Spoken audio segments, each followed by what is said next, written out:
इस्लामी पाकिस्तान की ज़बरदस्त शिकस्त के मुख्य कारक भारतीय सेना से कहीं अधिक एक तमिल भाषी गीता पाठी राम भक्त वीणा वादक अब्दुल कलाम हैं।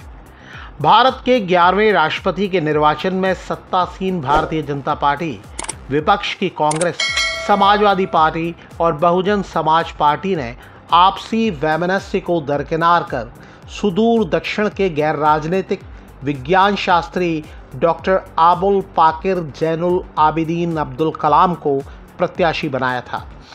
गणतंत्रीय भारत के इस तीसरे मुसलमान राष्ट्रपति का दोनों कम्युनिस्ट पार्टियों ने जमकर विरोध किया था और कानपुर वासी 90 वर्षीय कैप्टन लक्ष्मी सहगल को अपना उम्मीदवार बनाया था।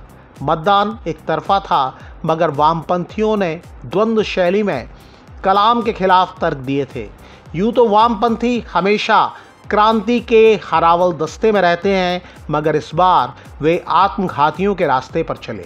इस मिसाइल मैन के बनाए प्रक्षेपास्त्रों ने पाकिस्तान का शायद ही कोई शहर छोड़ा हो या उस पर हमला ना किया हो। अब्दुल कलाम को आज खासकर याद करेंगे।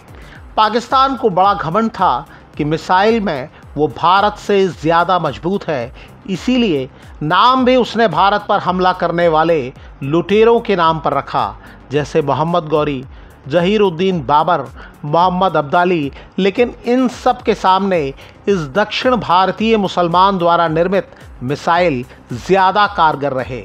इसीलिए इस युद्ध में कौन जीता कौन हारा, इस पर बहस हो सकती है, पर नेक अकीदतमंद सच्चे मुसलमान अब्दुल कलाम पर शक या संदेह नहीं हो सकता। अतः आश्चर्य होता है कि प्रधानमंत्री नरेंद्र मोदी, रक्षा मंत्री राजनाथ सिंह और किसी ने भी भारत की जीत के लिए अब्दुल कलाम का आभार व्यक्त नहीं किया।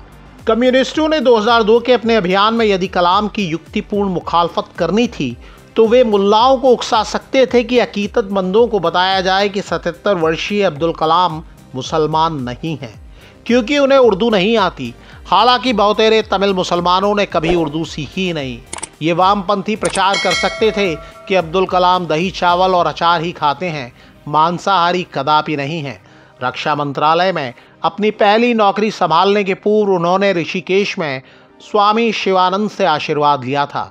अपने पिता जैनुल आबिदीन के परम सखा और रामेश्वरम शिव मंदिर के प्रधान पुजारी पंडित पक्षी लक्ष्मण शास्त्री से धर्म की गूढ़ता में तरुण अब्दुल ने रुचि ली थी। वे संत कवि त्यागराज के राम भक्ति के सूत्र गुनगुनाते हैं। नमाज के साथ वे रुद्र वीणा भी बजाते सुब्बू लक्ष्मी के भजन को चाव से सुनते हैं, जबकि उनके मजहब में संगीत वर्जित होता है। कुल मिलाकर प्रचार का बिंदु हो सकता था कि अब्दुल कलाम बिना जनेऊ वाले ब्राह्मण हैं। उत्तर भारत के मुसलमानों को ये वामपंथी भड़का सकते थे ये कहकर कि अब्दुल कलाम के पुरखों ने इस्लाम स्वीकार किया शांतिवादी प्रचारकों से, जो अरब व्यापारियों के साथ दक्षिण सागर तट पर आए थे।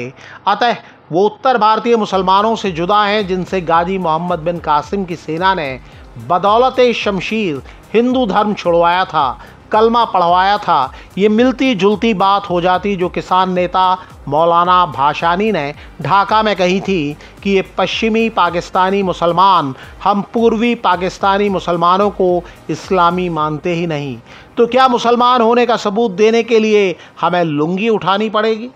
अब्दुल कलाम के विरोधी इसी तरह हिंदुओं को भी बहका सकते हैं कि अब्दुल कलाम की मां ने शैशवावस्था से उन्हें सिखाया था कि दिन में 5 बार नमाज अदा करो, मगरिब में मक्का की ओर सिर करो, अर्थात पूर्व में अपने देश की ओर मत देखो।